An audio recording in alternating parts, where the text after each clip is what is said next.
Today on Bits and Bytes' first ever podcast, we talk about my addiction to Injustice 2 and whether it's healthy or not. We also discuss whether Nintendo needs to get with the times. That is coming up next on the Bits and Bytes podcast.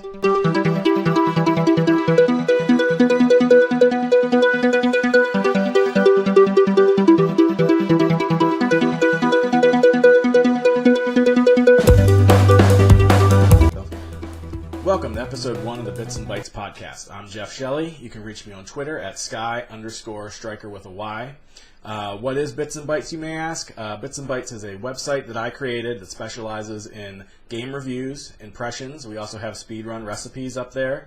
So if you're into trying a little food and watching some game reviews, we're the place to do that. Normally we'd have like some comments or something to fill here from you, the viewer or the listener, depending on how you're getting this form of podcast. But since we don't have any of that right now, we're just going to go ahead and jump right into the news. As promised, on May 28th, Warner Brother revealed... Excuse me, I'll start over with that one. As promised, on May 28th, Warner Brother released a new trailer for Injustice 2.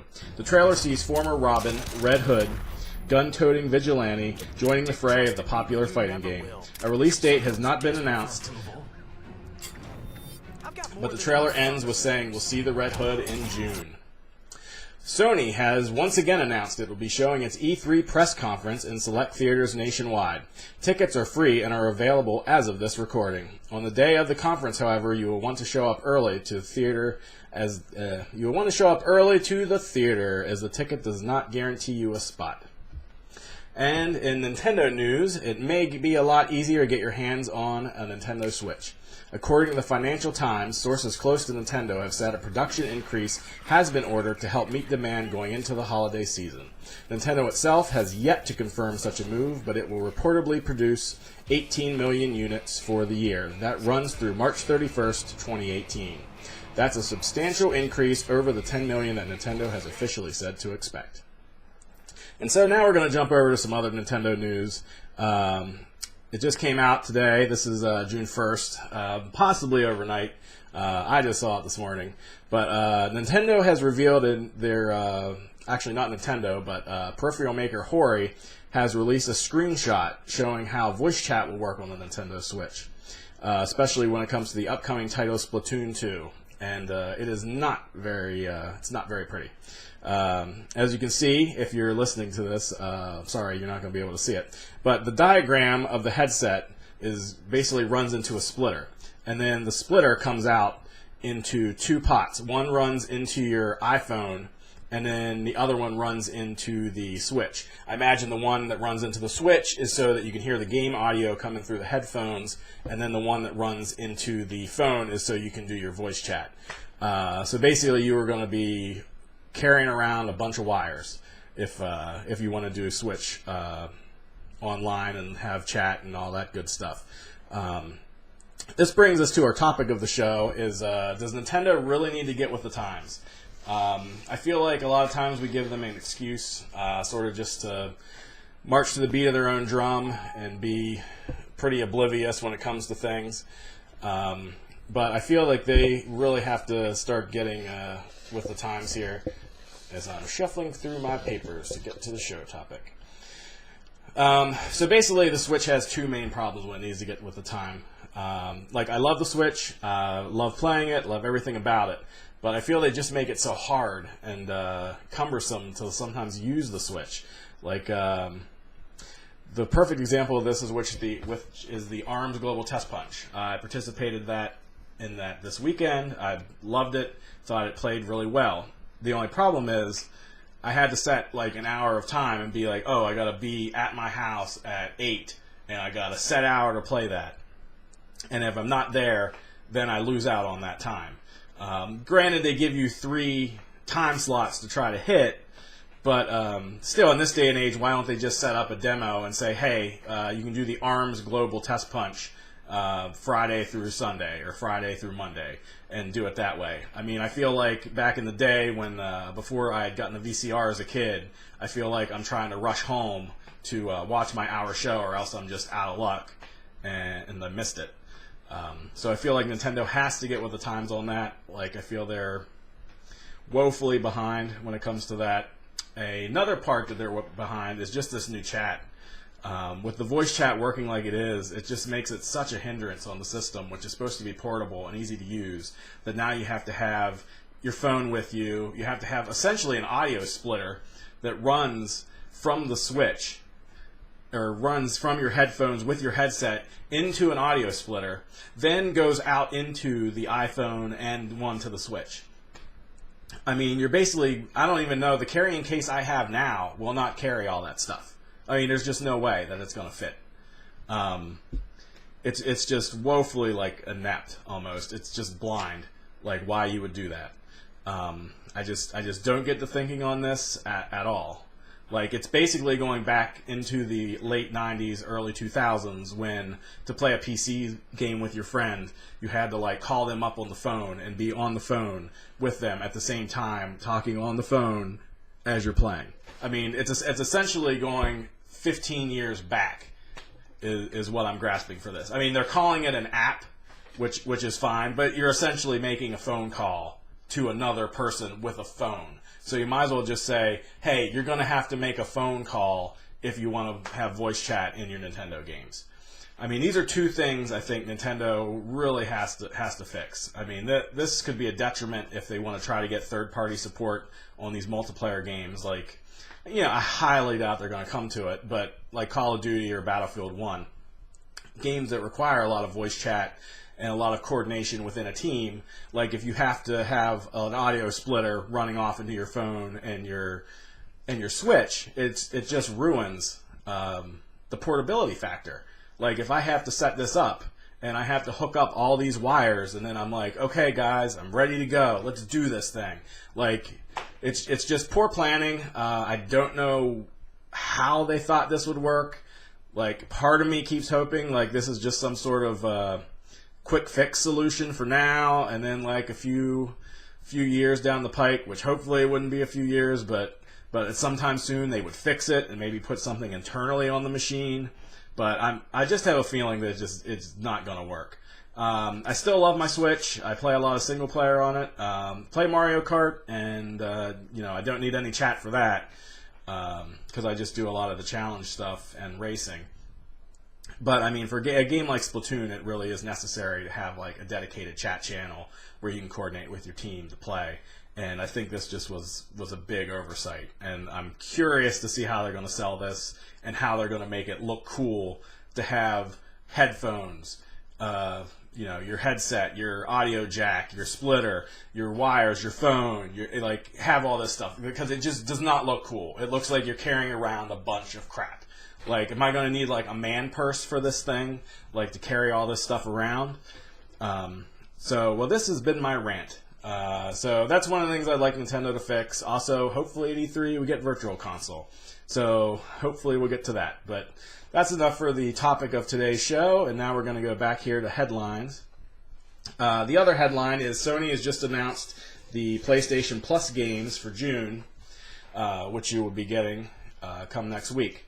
The PS4, you'll be getting Killing Floor 2, Life is Strange, Neon Chrome, and Spy Chameleon.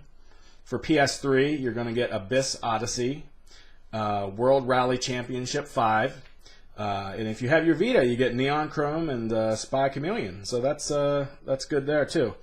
So now we're going to go to what we've been playing. I have like an addiction right now to Overwatch. I've been playing a little bit of Overwatch Anniversary. My addiction's been a little waned with some really bad loot box grabs. I mean, just atrocious. Just atrocious. Like, I promised myself, like, hey, I'm not going to spend any money on this.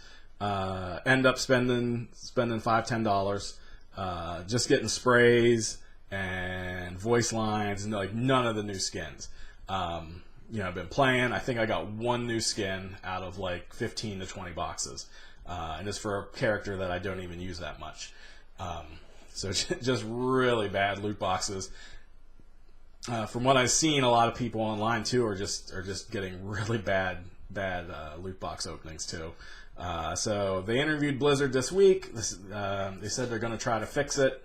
Well, he didn't really say fix it. They're going to look into the loot boxes. So I'm hoping that means a little bit more of an increase in the stuff actual people really want to get to, like the skins and some of the emotes and victory poses and whatnot, and less of like the sprays. I mean, it was just ridiculous. I had like 4 boxes straight, nothing but sprays, and a lot of them were duplicate. So hopefully they'll get that fixed. But right now my addiction has really been Injustice 2. I haven't been hooked on a fighting game like this since Super Street Fighter 2 Turbo back in the day, where I just would play it constantly over and over and over again. Like I thought when I bought Injustice 2, I'm like, I'll just play the story, that'll be fine, then I'll bounce out and move on to something else. It hasn't been like that at all. You know, just the loot system is really rewarding with the mother boxes and the gear that you get. It's got a really satisfying gameplay loop with going to the multiverse, grinding out a few tiers, getting some more mother boxes, and just leveling up your character to level 20 so you can equip that really good, cool gear that you want. And you know, it changes their whole look. You know, you get shaders, you can change the color. Just having a lot of fun with that. Like earlier this week, I played to get my Harley Quinn up to level 20. That was a lot of fun. I also played, which I streamed on Twitch the other day, I streamed my going for the Wonder Woman movie gear, and I'm really looking forward to some more of these tie-ins. I think come Justice League release, we're going to see another one of these tie-ins where they have some Justice League costumes on there. Looking forward to maybe like when Flash returns and Supergirl returns on CW, maybe getting like a Grant Gustin skin or a Melissa Benoist Supergirl skin. I just think that would be really cool, and I think they're definitely heading in the right direction. Also, with the release of the Red Hood, I thought originally he was releasing them in $20 packs, and that was it. But being that the Red Hood looks like it's coming first before Starfire and Sub-Zero, I imagine there'll be like a $6 buy-in like there was for Darkseid if you didn't pre-order, which I think is really cool. So I've just been really loving Injustice 2. Still been playing Thumper on my Switch. That's been just amazing. Put some earbuds in, just listening to it, and playing around while I'm laying down on the couch. It's just been a great experience and just really good. And this will be the end of our show, pretty much. We're coming to the end. I wanted to try to end on something positive, and just sort of start like maybe our own little close called Friendly Fire. Friendly Fire is where we pick somebody from the game industry, sort of give them like a friendly little shout out, let them know that they're doing good. Just overall trying to build people up instead of tear them down. So on this week's Friendly Fire, I decided to choose Alana Pierce from IGN. She is their Toys and Culture editor, I believe. I'm going to put a picture of her over in here. Sorry, still getting used to that. So, gonna put her up here. I think Alana Pierce, and I'm messing up. But anyway, I think Alana Pierce is a good person. Why? Because she likes dogs, and you never see villains in movies with dogs. They're always with cats. And you can look that up, like 9 out of 10 cats. And if a dog's there, probably out of duress. Another thing she has is that awesome Australian accent. Really cool. Really good. Also, she has great hair. I'm very envious of the hair. Nice full set of hair. As a follically challenged man myself sometimes, with it's starting to thin a little bit on top. Very jealous of that. And last but not least, she likes hash browns. Not the crappy chopped up potatoes on a plate hash browns, but like the potato fried patty hash browns. Those are banging. Those are really good. Like them a lot. So this is going to be our close of show. I hope you enjoyed it. I think I about hit where I wanted to hit. I wanted to hit technically 20 minutes, but just didn't really have enough to flush it out. But a good 15, I think, will be doable. Sorry for the stammering and stuttering. This is my first time doing this. Usually when I do a video, I record it and do a lot of takes and try to edit it together. This one, for the most part, is just going to be one big stream because I really got to get better with talking and just keeping my thoughts going and not stuttering and stammering. Like you saw me looking down a lot. Like I'm relying on papers too much and just should talk. So I'm going to work on that. So you guys have a good week, and I will hopefully see you next week. And thank you for watching or listening.